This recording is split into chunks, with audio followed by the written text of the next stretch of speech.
filmei há poucos dias um Reels pequenino e está sobre uma frase atribuída a Sócrates: conhece-te a ti mesmo. E eu gostaria de hoje inspirar-me nesta frase na filosofia grega, na antiga filosofia grega, para podermos meditar. E o tema é: conhece-te a ti mesmo à luz da palavra de Deus. Amém? E é natural que muitas vezes nós lutemos para ignorar conhecermos-nos. E é curioso, eu fiz aqui umas notas para poder não divagar muito, sobre a sabedoria humana e a sabedoria divina. A frase, conhece-te a ti mesmo, era vista como uma mensagem sagrada do deus Apolo, inscrita no templo de Delfos, na cidade de Delfos, dirigida a todas as pessoas para que cada um refletisse sobre quem realmente é, seus limites, suas virtudes, suas fraquezas. Era uma forma de chamar à humildade e à introspeção e à sabedoria. Um dos aforismos mais famosos da história: conhece-te a ti mesmo. Isto do século IV a.C., foi quando Sócrates salientou esta frase. De acordo com a história, esta afirmação é um conselho à grande tarefa da humanidade. Segundo o deus Apolo, seria buscar o conhecimento de si e, a partir daí, conhecer a verdade sobre o mundo. O deus Apolo era conhecido por ser o deus da beleza, da perfeição, da razão. Por esse motivo, era um dos deuses mais cultuados na antiga Grécia. Era uma máxima tradicional da sabedoria grega antiga, atribuída a 7 sábios, um deles Quilon de Esparta, já no século VI a.C. Portanto, Sócrates não inventou a frase. Quem sempre estava associando a frase a Sócrates foi o seu discípulo Platão, devido à sua busca pelo autoconhecimento. Sócrates só tornou a frase famosa e nada mais. A filósofa ateniense adotou para si próprio esta frase como a base da sua filosofia. Ele acreditava que o autoconhecimento era essencial para a vida ética e verdadeira. Para Sócrates, conhecer-se a si mesmo significa conhecer a própria ignorância e buscar a verdade através de diálogos. Esta frase, conhece-te a ti mesmo, foi dita séculos antes de Cristo. Mas será que ela é suficiente por si só? Ou será que a Bíblia já falava disso de maneira mais profunda? E nós, hoje, temos que perceber aqui, existe na nova filosofia atual também algumas ciências novas e modernas que se inspiraram neste princípio. Por exemplo, a neurociência, ela leva-nos a conhecermos a nós mesmos, ver em nós o potencial para encontrar as nossas soluções. PNL, a programação neurolinguística, também nos leva a um pouco deste sentimento que veio destes séculos atrás, antes de Cristo. No entanto, a Bíblia já tinha muito a dizer sobre nos conhecermos a nós mesmos. E nós, eu gosto até, e mais à frente poderei dizer, logo a seguir, eu aprecio muito Sócrates por algumas coisas que vamos encontrar, alguns paralelos com Jesus. E então penso que a maioria dos que estudou, até o 12º, tem bastante conhecimento sobre isso. O texto para hoje, para a nossa introdução, é: há caminhos que ao homem parecem direitos, mas o fim deles é os caminhos da morte. Em Provérbios 14:12. Em Jeremias também diz: enganoso é o coração do homem, quem o conhecerá? Não é? E este enganoso é o coração mais do que todas as coisas e desesperadamente corrupto, como diz a tradução que eu tenho aqui escrita, quem a conhecerá? Eu, o Senhor, esquadrinho o coração. No entanto, saber que eu tenho um coração enganoso, saber que não há dúvida que os caminhos que eu muitas vezes sigo podem me levar a caminhos perigosos, também saber que as minhas escolhas, e a grande frase dos nossos dias hoje, segue o teu coração, é extremamente perigoso num contexto até bíblico, e muitas vezes os nossos sentimentos e desejos nos levam à desgraça, nos levam a caminhos bem perigosos. E nós hoje, irmãos, precisamos de fazer uma reflexão, embora, vamos lá aqui, se eu consigo explicar os meus sentimentos, eu gosto da frase que Sócrates adotou para si e como lema de vida, mas Sócrates não conhecia Deus, certo? Sócrates conhecia os deuses. O deus Apolo, que era um dos deuses equilibrados no seu tempo. Havia o grande templo de Apolo lá na cidade de Delfos. No entanto, irmãos, a Bíblia, Deus já existia através do povo hebreu. E os seus irmãos sabem que o tempo em que Sócrates, Platão e alguns filósofos, Esparta, aquele grande, e há filmes sobre isso, já havia um povo que já tinha um Deus, que tinha escolhido um Deus para seguir, para amar, o Deus que criou todas as coisas, que tinha mais força que qualquer Deus. 1000 anos antes de Cristo, já no Egito, 1000 e poucos, já no Egito, os grandes deuses do Egito, o Deus da colheita, o Deus da fertilidade, o Deus disto, o Deus daquilo, o Deus de Israel conseguiu superar todos os deuses. Amém? E largou 2 milhões de pessoas que saíram da terra do Egito e os deixou sair. Eram escravos, era mão de obra barata, bastava-lhes dar a comer para eles estarem satisfeitos, mas vergaram-se ao Deus de Israel. Amém? Ao Deus Criador dos céus e da terra. E hoje, eu queria dizer isto, eu gosto da frase porque a frase é importante para a nossa vida. E de acordo com também o próprio princípio da frase, ao conhecermos a nós mesmos, também conseguimos identificar, e isso conta também os livros de quem escreve, dos grandes pré-socráticos, dos pós-socráticos, eles também explicam de forma muito intensa a importância de eu conhecer a minha vida, os meus limites, os meus defeitos, as minhas virtudes, a fim de eu compreender as minhas carências. Amém? E se nós analisarmos em nossa vida, nós vamos descobrir que ao nos conhecermos a nós próprios, nós vamos identificar muitas coisas que não gostamos e muitas coisas que precisamos. E uma delas é contado por milhões de pessoas que tinham tudo na sua vida, tinham dinheiro, tinham sucesso, tinham família, mas tinham um vazio profundo no seu coração. E esse vazio profundo é, sem dúvida, aquilo que Deus pode preencher em nossa vida.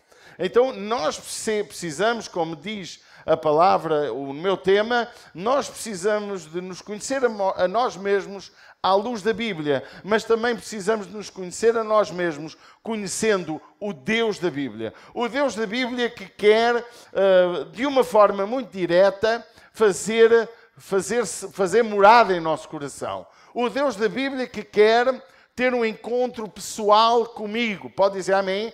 O Deus da Bíblia que quer que eu entenda e o conheça de forma pessoal. Não é o Deus que vais conhecer pelos livros só. Não é um Deus que vais conhecer porque se canta sobre ele. Não é um Deus que se quer fazer conhecer só porque tu um dia ouviste falar dele. É um Deus que se quer revelar a ti. É um Deus que quer ter comunhão contigo. E isso, irmãos, é algo fantástico que Sócrates não aprendeu, Platão também não.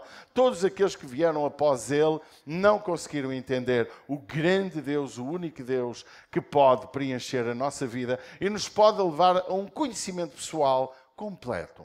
Por conhecer-me a mim mesmo e achar que sou autossuficiente é perigoso. Conhecer-se a si mesmo é descobrir que somos pecadores. Pode dizer amém? Quando buscas o teu conhecimento, encontras em ti mesmo que és um pecador. És uma pessoa que precisa de salvação. És uma pessoa que encontras em ti os teus pecados contra ti mesmo, os teus pecados que também ofendem, que todos eles ofendem Deus, e os teus pecados muitas vezes contra o teu próximo. E tendo eu um gosto especial pela filosofia, e em especial por Sócrates e Platão, o seu discípulo até, que para mim foi o único que escreveu de uma forma intensa, embora muita gente escreveu, ainda eu escrevo, ainda hoje estamos a falar de Platão, não é? E de Sócrates, compreendo que a base da busca do conhecimento assenta nesta grande frase, e a escola de Sócrates foi o ventre de muito conhecimento que hoje está bem desenvolvido. Tal como Jesus não escreveu nada sobre si, o mesmo assim que Sócrates também não escreveu nada sobre si. Foram seus discípulos. Jesus também foi crucificado, foi morto, foi realmente sentenciado à morte, à semelhança de Sócrates, que também foi julgado e morto e envenenado por uma planta bem nociva chamada cicuta.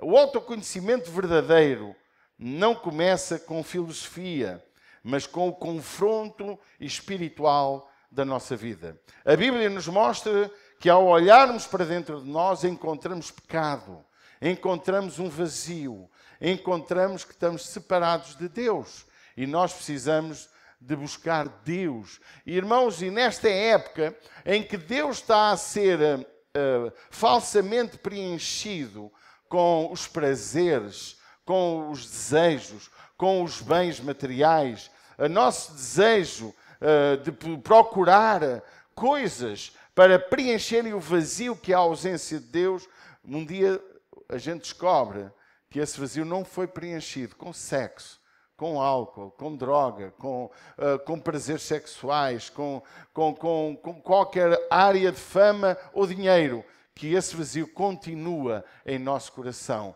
porque desse vazio só consegue ser preenchido com Deus.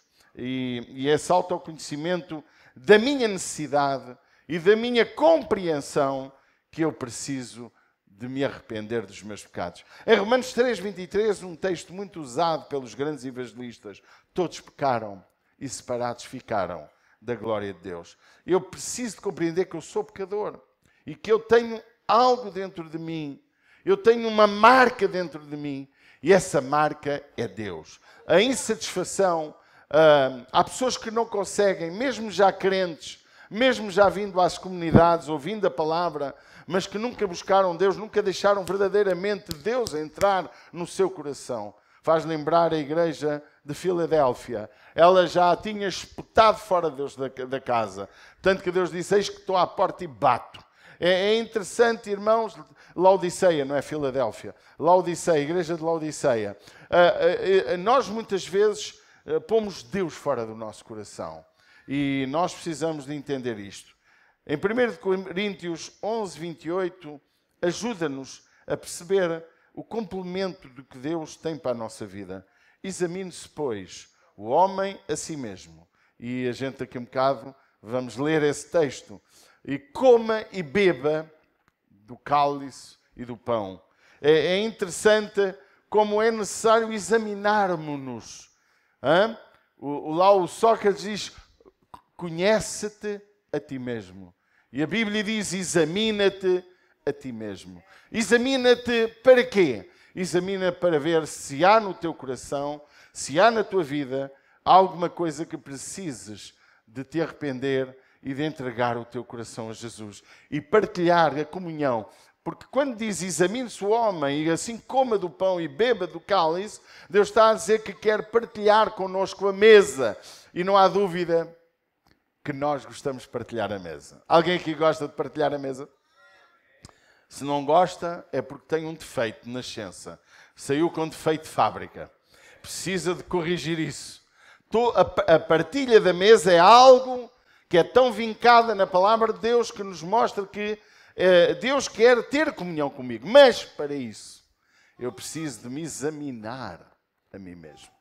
Para isso, eu preciso de fazer um autoexame para ver se alguma coisa está muito mal, que preciso de libertação. Não é em vão que o salmista, no Salmo 139, ele declara, sonda-me, ó Deus, e conhece o meu coração.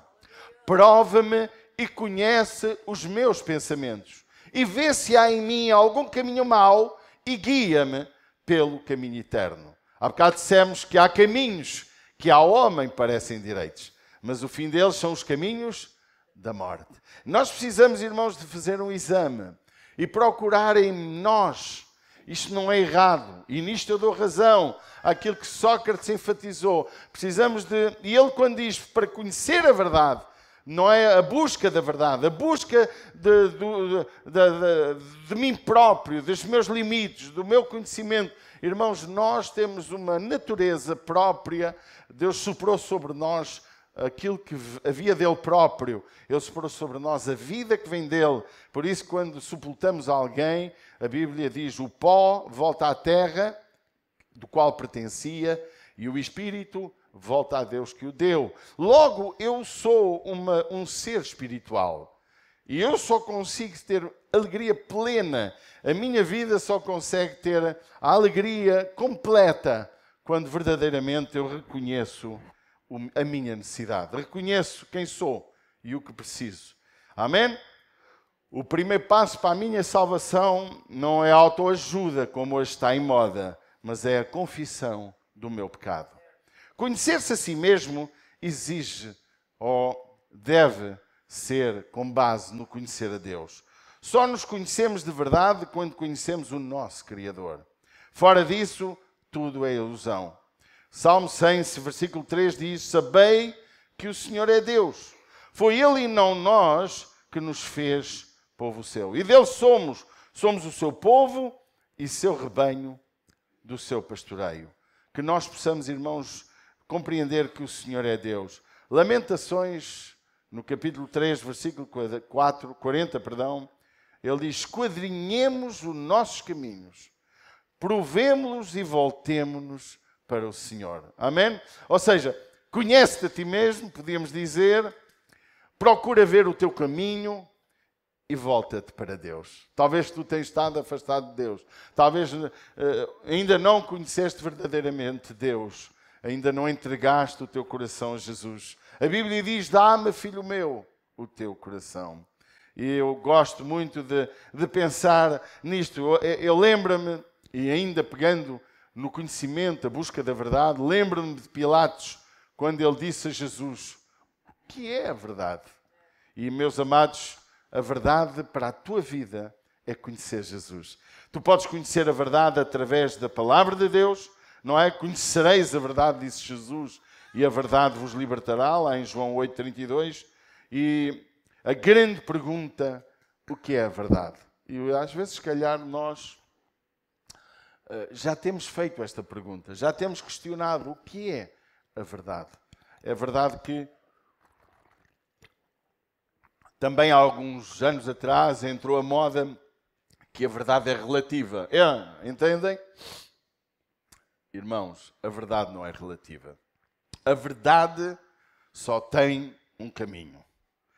Agora, a mistura da mentira com a verdade, e o próprio apóstolo Paulo diz isso. O próprio Paulo diz que há muitos que são falsificadores da palavra que é a verdade. A verdade pode ser relativa em alguns pontos, em alguns aspectos, mas sobre Jesus, sobre a palavra dele, não é uma relativa, é absoluta.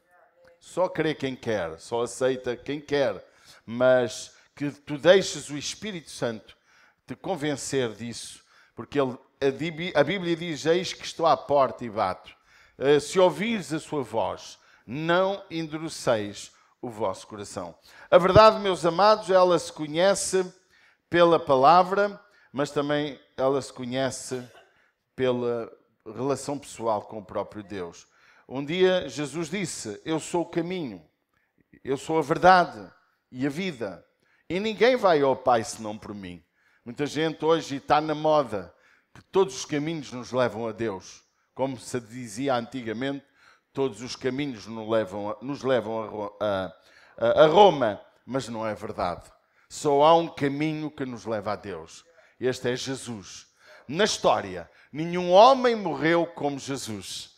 Pode Sócrates ter tido coisas muito similares, até exemplos de vida parecidos. Ele era um homem incrível na arte do ensino. Ele ensinava de uma forma de perguntas, de interrogatório, de diálogo com os seus ouvintes. E Jesus fez o mesmo, porque é a melhor forma de ensino, é aquela que te põe a pensar. Quando eu pergunto, e hoje as pessoas não gostam de ser incomodadas, eu agora, se eu perguntasse alguma coisa a algum irmão da plateia, ficava nervoso, mas naquele tempo ninguém ficava nervoso. Achavam uma honra o mestre perguntar ao aluno: olha, o que te parece sobre isto? Uma forma de ensino incrível, pôr-nos a pensar. E eu penso que hoje, irmãos, a igreja evangélica, ela tem que pensar mais, tem que meditar mais. A Bíblia diz que os crentes de Bereia eram mais nobres do que os outros, lá em Atos dos Apóstolos, porque eles, ouvindo a palavra dos apóstolos, foram conferir se é verdade o que estava escrito e o que estavam a dizer. E, irmãos, a igreja precisa disto. Nós somos uma igreja racional, mas também somos uma igreja espiritual. E uma igreja que acredita no sobrenatural, que não tem nada de racional. Sobrenatural não é racional. É algo muito profundamente espiritual e fora da caixa. Porque realmente, quando eu creio em algo que não vejo, é algo que não tem nada a ver com o racional. Mas a Bíblia Sagrada é racional. A fé, ela vem pela explicação racional. É quando eu entendo que aquilo que estou a ouvir é a verdade da minha vida, é a verdade de Deus e é a verdade que eu preciso para mim. Alguém está-me a ouvir nesta manhã? Se você concorda comigo, dê um aplauso, dê um amém, dê um glória a Deus e anime o pregador, não é?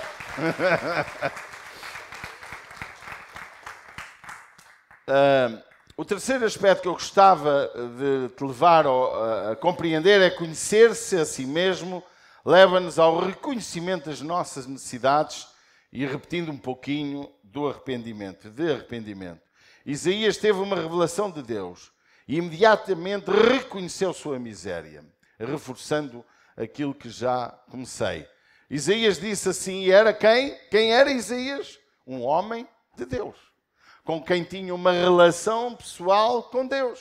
Era um profeta. E ele diz, ai de mim, estou perdido, porque sou homem de lábios impuros e habito no meio de um povo de impuros lábios.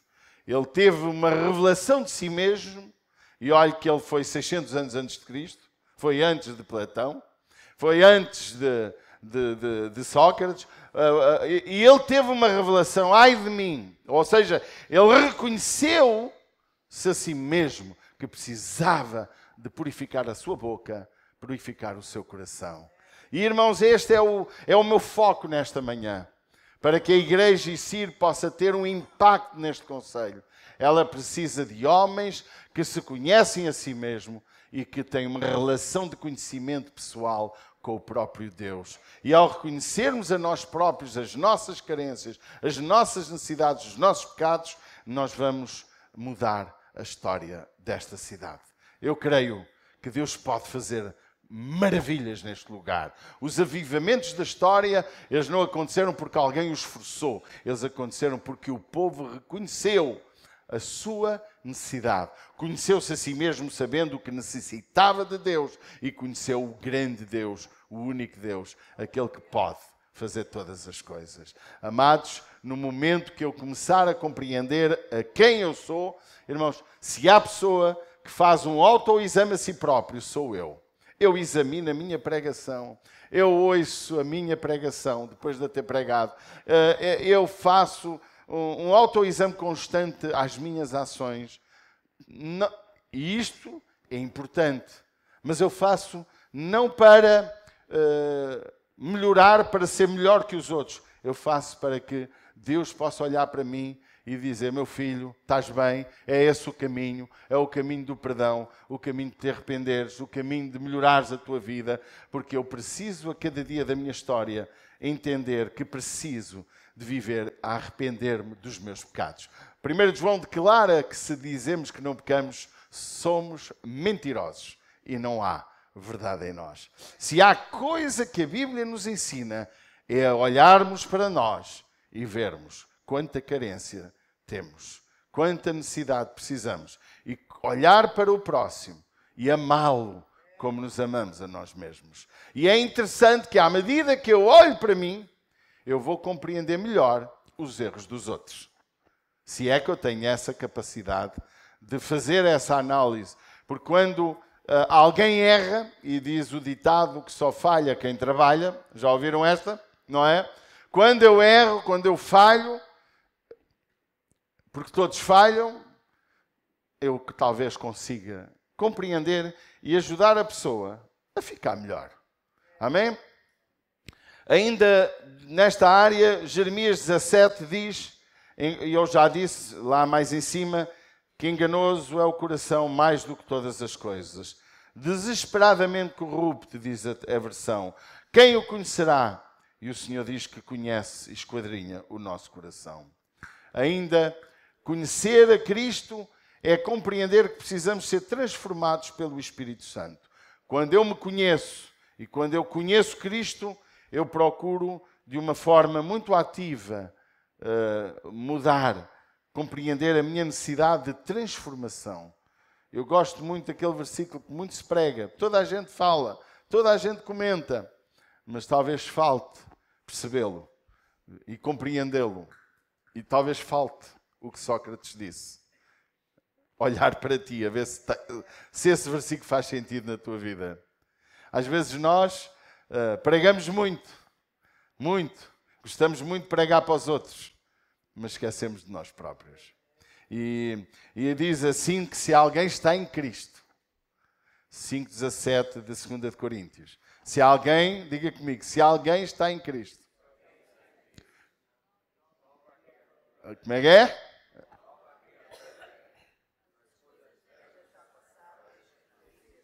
Se alguém está em Cristo, nova criatura é. As coisas velhas, eis que tudo se fez novo. E como é que é possível as coisas velhas passarem? Quando verdadeiramente eu recebo Jesus. Quando verdadeiramente eu reconheço a minha carência. Quando verdadeiramente eu estou pronto à mudança. Alguns declaram que nem todos são chamados, nem todos são... não todos têm... Nem todos vão ser salvos porque Deus não os escolheu. Não. As pessoas...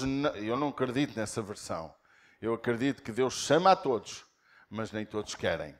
Porque diz a Bíblia que ninguém terá culpa, ou melhor, ninguém terá desculpa diante de Deus, perante Deus, que não teve a oportunidade de mudar a sua história, de entregar a sua vida a Jesus. Alguns é só na hora da morte, como aprendemos na crucificação. Mas todos, hoje tu tens a oportunidade de compreender a tua necessidade de Deus. Se eu conheço Cristo, Ele muda a minha história. Por isso que quando ele esteve a falar com o grande homem que o procurou de noite, Nicodemos, a Bíblia diz, necessário te é nascer de novo.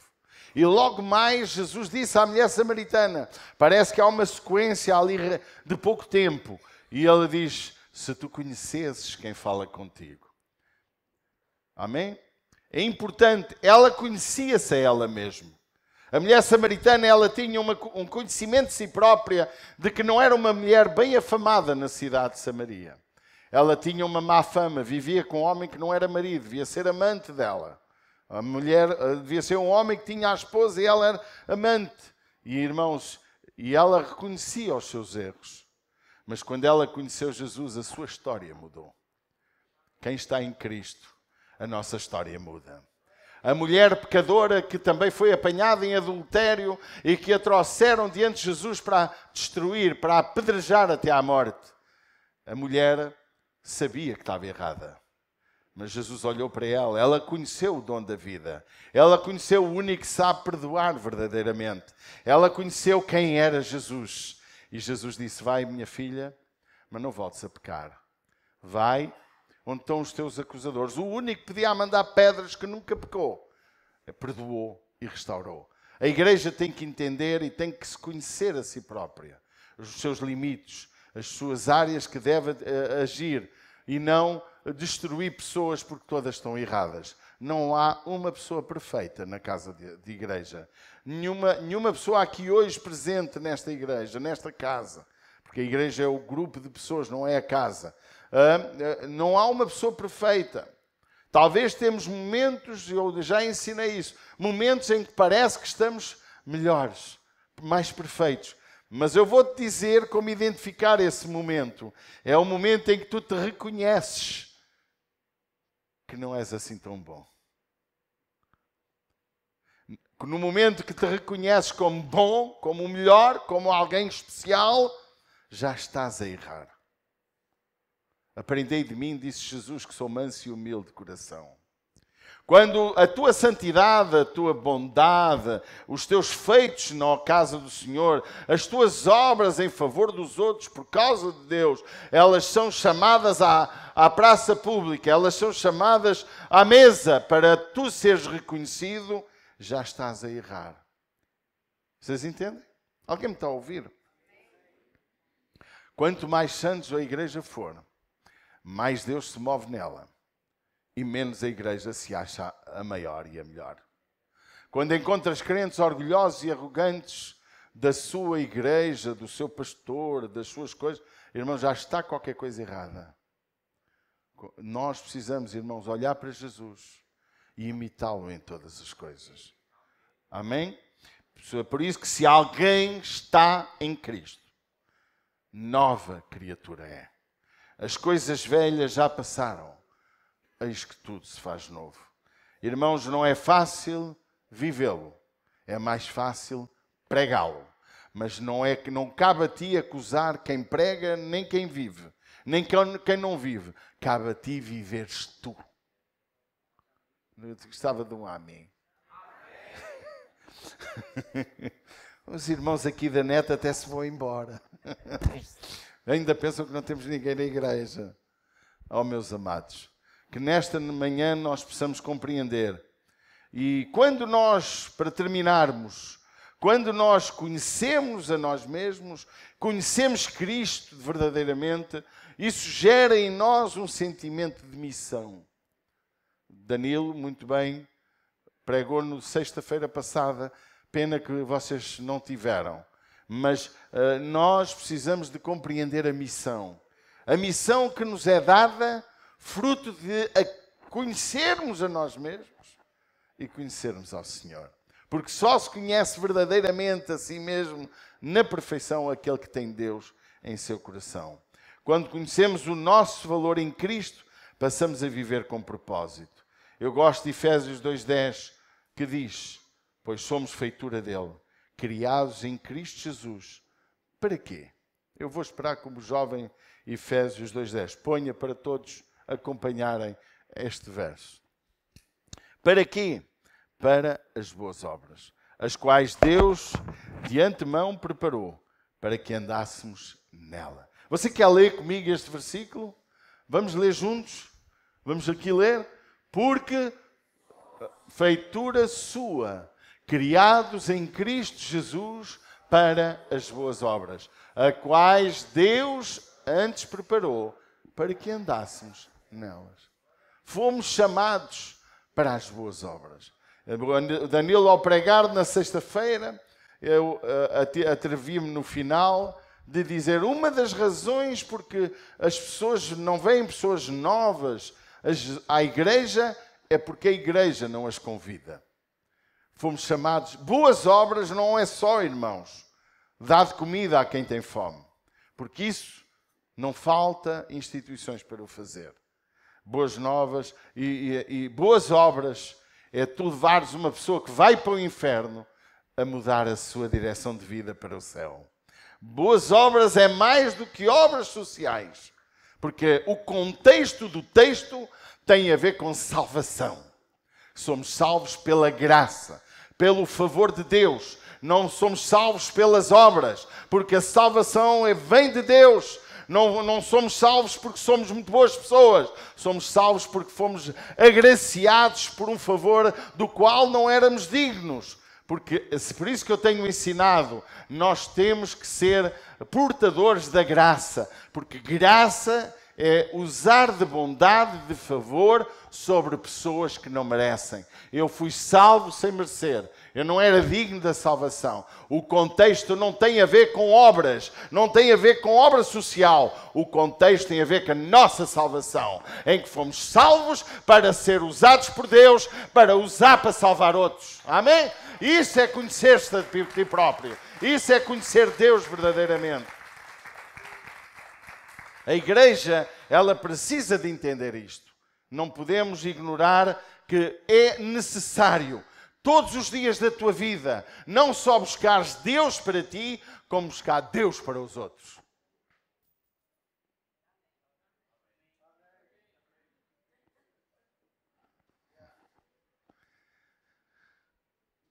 Jesus buscou pessoas. A mulher samaritana lá estava. Quem é que foi ter com ela? Jesus. Significa que não há um padrão exclusivo. Nicodemos buscou Jesus de noite. Foi ou não foi?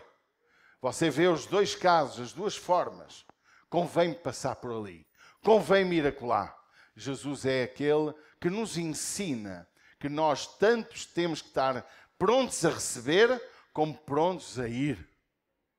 Por isso que ele disse, e a grande missão da igreja foi sede minhas testemunhas. Foi ou não foi? Jesus não disse sede pastores. Não. Ele disse sede minhas testemunhas. Lógico que Ele quer que haja pastores, que Ele quer que haja profetas, que Ele quer que haja evangelistas, que Ele quer que haja apóstolos, que Ele quer que haja todo o tipo de ministérios na sua casa. Mas a grande missão de todos nós é sermos suas testemunhas. Ele não disse para fazermos, inventar agora também já apóstolo do anjo, apóstolo disto. Não, isso é tudo conversa da treta. Ele disse, ide e fazei discípulos de todas as nações. Fazendo o quê? Ensinando-as, que é o que estamos aqui a fazer. A guardar tudo, não foi só uma parte, tudo o que vos tenho dito, batizando-as em nome do Pai, do Filho e do Espírito Santo. Se ainda não és batizado, é hora de o ser. Diz, pastor, mas ainda não conheço. Então vem para a escola, vamos juntar, vamos fazer turma para aprendermos os alicerces da fé, os pilares da fé, o que pode solidificar a nossa fé. Mas não podemos viver sem entender que fomos salvos para uma missão. A filosofia diz, conhece-te a ti mesmo. A Bíblia diz, conhece a Deus e então te conhecerás de verdade. João 17,3 diz, e a vida eterna é esta, que te conheçam a ti, o único Deus verdadeiro, e a Jesus Cristo a quem enviaste. E o Jesus Cristo mandou a cada um de nós ser enviado dele. Um dia, um jovem veio ter com Jesus, depois de liberto de uma legião de demónios. E diz a Bíblia que vinha seguir Jesus e queria vir atrás de Jesus. E Jesus disse, não, meu filho, vai para os teus, vai lá para a tua terra e anuncia o que Deus fez na tua vida. Igreja, nós podemos estar a ignorar algo muito importante. Estamos a conhecermos a nós mesmos só, fazendo o que a filosofia ensinou. Estamos entrando no caminho de autossuficiência para nós próprios, no caminho do nosso interesse pessoal e desejo pessoal, a busca do prazer, do conforto, esquecendo a missão que cada um de nós tem. Olha, se não consegues pregar sobre Jesus, se não tens uma mensagem expositiva, uma mensagem temática, uma mensagem histórica, dá uma mensagem. Jesus te ama. Jesus tem um projeto na tua vida. Diz aos teus amigos que há esperança para Ele. Mas eu estou bem de vida. Não, não estás. Tu estás no caminho do inferno. Tu precisas de Jesus. Mostra o caminho às pessoas. É a dever de cada um de nós mostrar a vida eterna que Jesus tem para cada um de nós. O Senhor Jesus disse no célebre texto, que também alguns não devem conhecê-lo, porque Deus amou o mundo de tal maneira que deu o seu Filho unigênito, para que todo aquele que nele crê não pereça, mas tenha a vida eterna. A gente acha, meus amados, que a vida ela é só isto. Se a vida fosse só isto, irmãos, eu já tinha desistido de me chatear tanto e de sofrer tanta porrada, porque ia curtir a única coisa que tinha, que era a vida. Ia curtir o que Deus já me deu materialmente. Se o mundo não mudar, se o Putin não se lembrar de vir para aqui com bombas, dá para eu viver até aos 100 anos. Então já posso viver tranquilo, eu e milhares de pessoas na Terra. Então ia curtir a vida, não me ia chatear com mais nada. Mas eu creio, eu acredito, eu sei, eu conheço Jesus, eu conheço Deus, porque tenho uma relação pessoal com Ele. Ele transformou-me, Ele mudou-me, Ele alterou as minhas prioridades e eu entendo que a minha vida sem Ele não vale nada.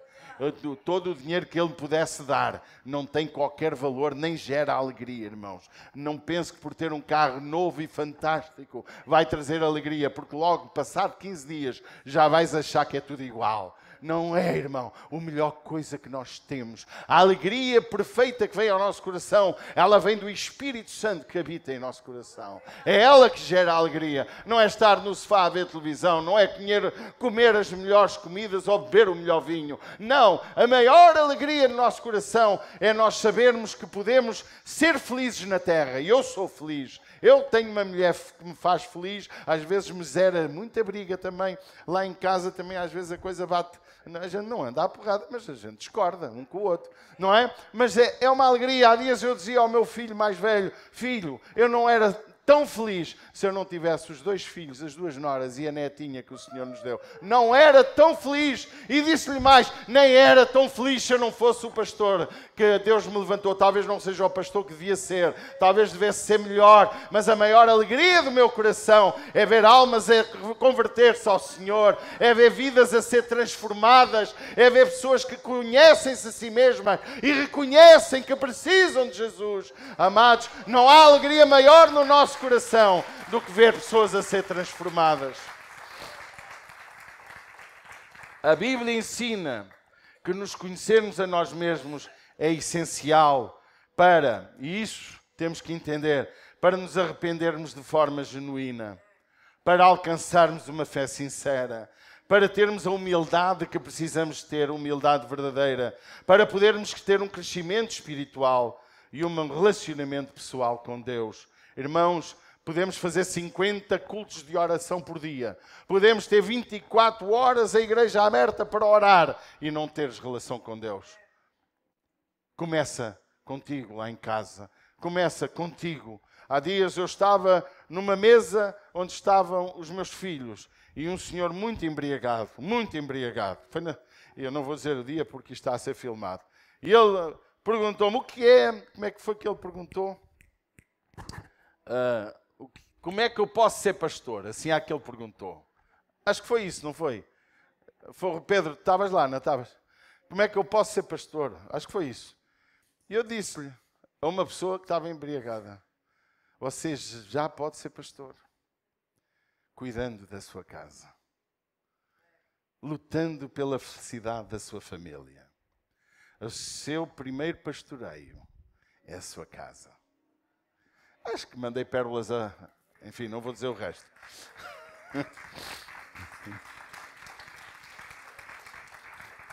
Cuida da tua casa.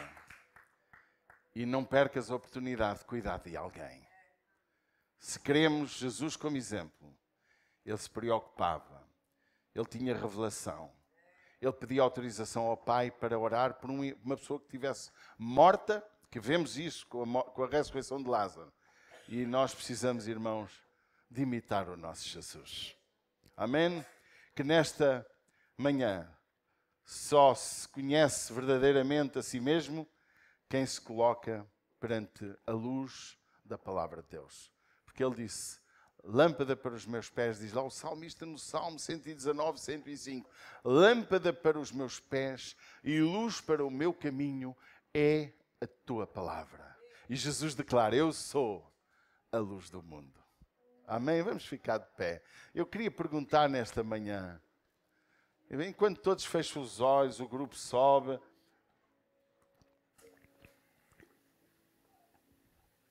Eu queria perguntar, vamos orar, irmãos. Olha para ti. Vê. Olha como lemos hoje. Hoje lemos muitos versículos da Bíblia. O salmista dizia, sonda-me, ó Deus, e vê se há em mim algum caminho mau. Porquê? Porque ele sabia que nós não conseguimos conhecermos verdadeiramente a nós próprios. E isto foi escrito muito antes de Sócrates, muito antes de Esparta, o grande filósofo.